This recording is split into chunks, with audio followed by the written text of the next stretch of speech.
நீங்க ஆல்ரெடி ஒரு நல்ல லைஃப் ஸ்டைல் ஃபாலோ பண்ணிக்கிட்டு இருக்கிறீங்க. ரொம்ப பீஸ்ஃபுல்லான மைண்ட் செட்ல இருக்கிறீங்கன்னா, கண்டிப்பா இந்த புக் நீங்க படிக்கும்போது ரொம்ப நார்மலான, ரொம்ப ஓவர் ரேட்டடான புக்கா கூட தோணலாம். ஆனா இதுவே நீங்க ரொம்ப லோன்லியா இருக்கீங்க, இல்ல ஒரு ஹார்ட் பிரேக்கிங்கான விஷயத்த ஃபேஸ் பண்ணிக்கிட்டு இருக்கிறீங்கன்னா, இந்த புக் கண்டிப்பா உங்களுக்காகவே எழுதின மாதிரி ஒரு புக்கா இருக்கும். நான் போன இயர் இந்த புக்க கம்ப்ளீட் பண்ணேன். அதுவும் Instagramல இன்ஃப்ளூயன்ஸ் ஆகி தான். நெறைய பேர் இந்த புக்க பத்தி பேசியிருந்தாங்க. அப்படி என்னதான் இந்த புக்ல இருக்குன்னு தெரிஞ்சுக்கிறதுக்காகவே நான் இந்த புக்க படிச்சேன். ஜாப்பனீஸ் ஆத்தர் சட்டோசி யாகிசாவாவோட days at the Morisaki bookshop. இந்த புக் வந்து த இன்டர்நேஷனல் பெஸ்ட் செல்லர் புக்கும் கூட. படிச்சதுக்கு அப்புறம் எனக்கு என்ன தோணுச்சுன்னா, கண்டிப்பா இந்த புக் நெறைய பேர் படிக்கலாம். படிக்கக்கூடிய ஒரு புக் தான். இல்ல படிக்க வேண்டிய ஒரு புக் தான்னு தோணுச்சு. இந்த புக்கோட விஷயத்தெல்லாம் நம்ம பத்தி பேசுறதுக்கு முன்னாடி, இந்த ஆத்தர பத்தி சில விஷயங்கள் தெரிஞ்சுக்கலாம். சட்டோசி யாகிசாவா இவரோட ஜாப்பனீஸ் ஆத்தர். 2010ல இவரோட டெபியூட் புக் தான் இந்த days at the Morisaki bookshop.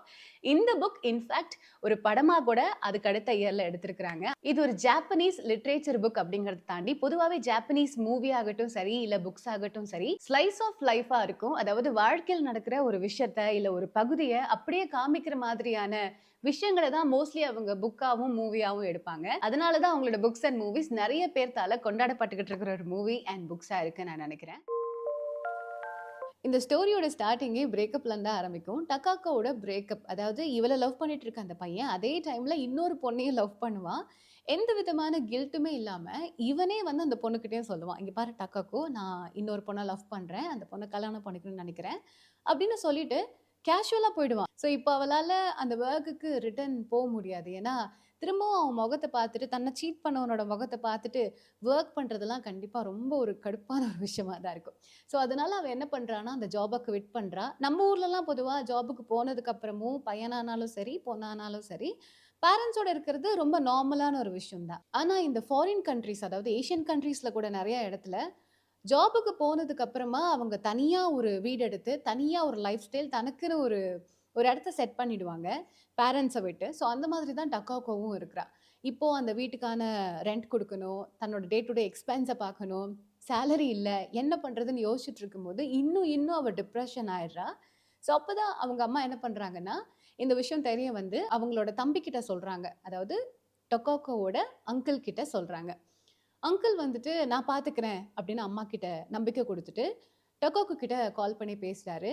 அந்த ஃபோன் கால் பார்த்தோனே அவளுக்கு ரொம்ப ஷாக்கிங். ஏன்னா ரொம்ப நாள் ஆச்சு. இன்ஃபாக்ட் ரொம்ப வருஷம் ஆச்சு. சின்ன வயசுல பேசினது. இப்ப மறுபடியும் எப்படி பேசுறது அப்படின்னு ஒரு தயக்கம் இருந்தாலும் அட்டெண்ட் பண்றா. ஆனா அவர் ரொம்ப கேஷுவலா பேசுறாரு. "இங்க பாரு டக்காக்கோ, எனக்கு நடந்த விஷயம்லாம் தெரியும். பட் நான் இதுலேருந்து உன்ன வெளிய கொண்டு வரணும்னு நெனைக்கிறேன். நீ ஹேப்பியா இருக்கணும்னு நெனைக்கிறேன். ஸோ நீ முடிஞ்சதுன்னா என்கிட்ட ஒரு வேலை இருக்கு. மொரிசாகி புக் ஷாப்ல. ஸோ நம்ம புக் ஷாப்லயும் நீ ஒரு பார்ட் டைமரா வந்து வேலை பார்க்குறியா?" அப்படின்னு கேட்குறாரு. இவளுக்கும் அந்த விஷயம் சரின்னு படுது. சரி ஒரு சேஞ்ச் இருந்தா லைஃப் கண்டிப்பா நல்லா இருக்கும் அப்படின்னு முடிவு பண்ணி, இவளும் அந்த மொரிசாகி புக் ஷாப்க்கு போறா. இவ இருந்தது ஒரு பெரிய சிட்டி. பட் இப்ப போறது வந்து ஒரு சின்ன டவுன் மாதிரியான இடம். அந்த மொரிசாகி புக் ஷாப் அந்த இடத்துல தான் இருக்கு. இன்ஃபாக்ட் அந்த ஸ்ட்ரீட் ஃபுல்லாவே புக் ஷாப் தான். அதுவும் நியூ புக்ஸ் கிடையாது. Used books. நம்ம எப்பவுமே நியூ புக்ஸ் தான் அதிகமா லைக் பண்ணி படிப்போம். நம்ம அதுல ஹைலைட் பண்ணி வைக்கணும். நம்ம அதுல எழுதி வைக்கணும். சம்திங் நம்ம யோசிப்போம். நமக்கா அந்த புக் இருக்கணும்னு. ஆனா இந்த யூஸ்டு புக்ல இருக்கிற அந்த ஒரு ஸ்பெஷாலிட்டியே தனி. அதுதான் இந்த புக்ல தனியாவே டிஸ்கிரைப் பண்ணியிருப்பாங்க. இந்த புக் படிச்சதுக்கு அப்புறம் எனக்கே யூஸ்டு புக்ஸ் வாங்கி படிக்கணும் அப்படின்னு தோணுச்சு. ஸோ இவளோட அங்கிள் அதாவது இந்த மொரிசாகி புக் ஷாப் இருக்கு இல்லையா? இது வந்து ஒரு லிட்ரேச்சர் யூஸ்டு புக்ஸ். ஸோ உள்ள போறா, பார்த்தாலே ஸ்மெல்லே ரொம்ப ஒரு மாதிரி ஆடா இருக்கு. அதாவது யூஸ்டு புக்ஸோட ஸ்மெல்ஸ் எப்படி இருக்கும்? அந்த மாதிரி இருக்கு. லைட்டும் பெருசா இல்ல. பார்க்கறதுக்கே ரொம்ப வித்தியாசமா இருக்கு. இங்கேயா நம்ம இருக்க போறோம் அப்படின்னு அவளுக்கு தோணுனாலும், சரி ஒரு சேஞ்ச் வேணும்னு வந்தாச்சு. ட்ரை பண்ணி தான் பார்க்கலாம் அப்படின்னு முடிவெடுக்கிறா. ஃபர்ஸ்ட்டு ஒரு 2, 3 நாள் அவளுக்கு கொஞ்சம் கஷ்டமா இருக்கு. அட்ஜஸ்ட் பண்ணிக்கவே முடியல.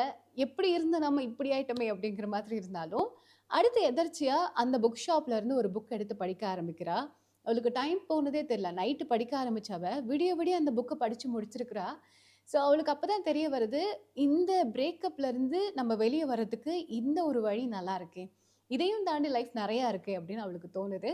ஸோ அந்த புக் ஷாப்போட அடாப்ட் பண்ண ஆரம்பிக்கிறா. அப்புறம் அந்த அங்கிள் வந்து அவளுக்கு சில ஃப்ரெண்ட்ஸையும் இன்ட்ரோ பண்ணி வைக்கிறாங்க. அவ எப்படி புக் ரீடிங்ல இன்ட்ரஸ்டடா இருக்காளோ, அதே மாதிரியே அவளுக்கு ஃப்ரெண்ட்ஸும் அப்படியே அமையறாங்க. லைஃப் ரொம்ப புதுசா அவளுக்கு மாறுது. அவ எதிர்பார்க்காத விஷயங்கள்லாம் நடக்கிற மாதிரி இருக்கு. ரொம்ப பெரிய பெரிய விஷயங்கள் இல்லனாலும், அவளோட டே டு டே லைஃப் ரொம்ப அமைதியா, ரொம்ப காமா நகருது. இதுதான் அவ எக்ஸ்பெக்ட் பண்ணா, இதுலேருந்து மூவ் ஆன் ஆகணும்னு. அதோட சேர்த்து அவள ஏமாத்திட்டு போனாங்க இல்லையா? அந்த பையனோட லைஃப் இப்ப ரொம்ப நல்லா இருக்கு. அத அவளால ஏத்துக்க முடியல. தன்னை ஏமாத்திட்டு போயிட்டான். ஆனா, அவனுக்கு எதுவுமே நடக்கலையே, தன்னால எதுவுமே சொல்ல முடியலையேங்கிற ஒரு வருத்தம். அங்கிள் இத புரிஞ்சுக்கிறாரு. ஸோ அவனோட வீட்டுக்கே அவள கூட்டிட்டு போயிட்டு, கேர்ள் ஃபிரெண்ட் முன்னாடியே சொல்ல வைக்கிறாரு. என்ன நடந்துச்சு அப்படிங்கிற உண்மைய. அவளும் தான் மனசுல இருக்கிற எல்லா விஷயத்தையும் வெளிய கொட்டிடுறா. இதெல்லாம் கொஞ்சம் கூட அவ எக்ஸ்பெக்ட் பண்ணலனாலும், இந்த விஷயங்கள் அவ லைஃபையே சேஞ்ச் பண்ணுச்சுன்னு சொல்லலாம். இதுதான் இந்த புக்கோட பார்ட் 1 ஸ்டோரி. எனக்கு இந்த ஸ்டோரி ரொம்ப ரொம்ப பிடிச்சிருந்துச்சு. பார்ட் 2 கம்பேர் பண்ணும்போது. பிகாஸ் பார்ட் 2ல வந்துட்டு இந்த சட்டாரோ இருக்கார் இல்லையா அங்கிள். அங்கிளோட ஒய்ஃப் இருப்பாங்க. அவங்களுக்கு வந்து ஒரு ஒரு ஹெல்த் இஷ்யூ இருக்கும். ஸோ அதனால அவங்க வந்து யார்கிட்டயும் சொல்லாம கிளம்பி போயிடுவாங்க. எங்கே போனாங்க? என்ன ஆனாங்க? எதனால போனாங்க? எதுவுமே தெரியாது. பட் இருந்தாலும் எப்பவாவது வருவாங்க அப்படிங்கிற ஒரு நம்பிக்கை அங்கிள்குள்ள இருக்கும். ஆனா ஆன்டி என்ன பண்ணியிருப்பாங்கன்னா, மலை மேல அதாவது ட்ரெக்கிங்லாம் போவாங்க இல்லையா? ட்ரெக்கிங் போறவங்களுக்கு அந்த மலையிலேயே ஒரு ரெசார்ட் மாதிரி, இல்ல ஒரு ஹோட்டல் மாதிரி ஒண்ணு இருக்கும். அங்க ரொம்ப கம்மியான பீப்பிள் தான் வருவாங்க. ஸோ அவங்களுக்கு அந்த இடத்துல வந்து சர்வெண்ட் மாரி வொர்க் பண்ணிட்டு அப்படியே லைஃப்ப கொஞ்ச நாள் லீட் பண்ணிட்டு இருப்பாங்க. திடீர்னு ஒரு நாள் கிளம்பி இங்க வருவாங்க. அப்பதான் நடந்த விஷயங்கள் எல்லாம் நம்ம டக்காகோக்கும் தெரிய வரும். அவளும் அடுத்து ஒரு ஜாப தேடி இந்த மொரிசாகி புக் ஷாப்ல இருந்து கிளம்பி வேற இடத்துக்கு ஷிஃப்ட் ஆயிடுவா.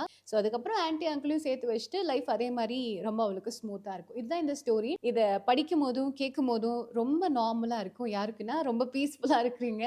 இல்ல அவ்வளோலாம் இந்த புக் ஒண்ணும் வொர்த் இல்ல அப்படின்னு நினைச்சீங்கன்னா. பட் இன்ஃபேக்ட் நீங்க இதுல இருக்கிற அந்த மாரல் பார்த்தீங்கன்னா, மனசு உண்மையாவே இந்த புக் படிக்கணும்னு தோணும்.